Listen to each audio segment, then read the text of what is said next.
Tangis kesedihan pasangan suami istri ini tak terbendung melihat tubuh kaku putra mereka, Dafari Tegar Al-Fatih. Warga perumahan Emplasmen Rambutan, Kecamatan Tebing Tinggi, Serdang Bedagai ini tak menyangka jika anak mereka yang masih berusia 10 tahun tewas akibat tersengat listrik di kabel penyangga tiang listrik PLN yang tak jauh dari rumah mereka.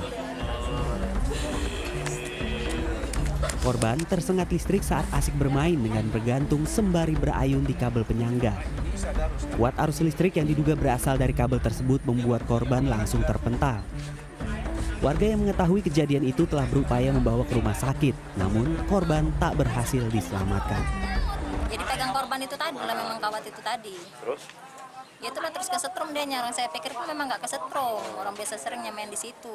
Jadi katanya sempat ditolong anak kakak? Iya, dipegang anak saya, rupanya kok terus dia kesetrum. Baru dia terus bilang sama saya, mak dapat tuh kesetrum, katanya gitu. Korban ini yang lebih awal bermain, jadi bergelantung di situ, setelah itu tiba-tiba pingsan. Ternyata itu kabel yang terjunta itu ada arus listriknya, seperti itu kejadiannya. Kira kan ada nggak kelalaian dari pihak kalian nih Pak, dengan adanya kabel yang terbuka nih Pak?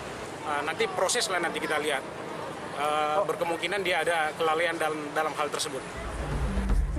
Saat ini insiden masih dalam penanganan Polsek Tebing Tinggi.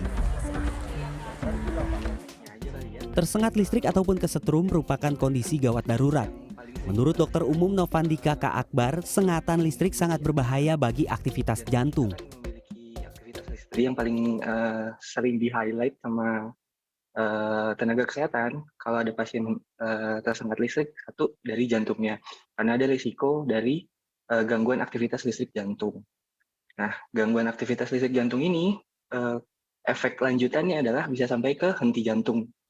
Gitu. Jadi jantungnya berhenti berdetak, kemudian yang organ lain yang terkait dengan sirkulasi juga ikutan terganggu. Jadi yang paling sering di-highlight itu. Selain menyerang jantung, sengatan listrik juga dapat mengakibatkan luka bakar pada kulit serta kerusakan otot dan gangguan pada organ dalam.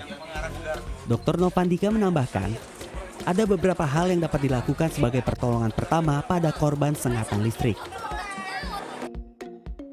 Pertama, matikan sumber listrik. Kedua, jika arus listrik tidak bisa dihentikan, dorong tubuh korban dengan benda isolator yang tidak dapat mengantarkan listrik, seperti sapu atau tongkat kayu.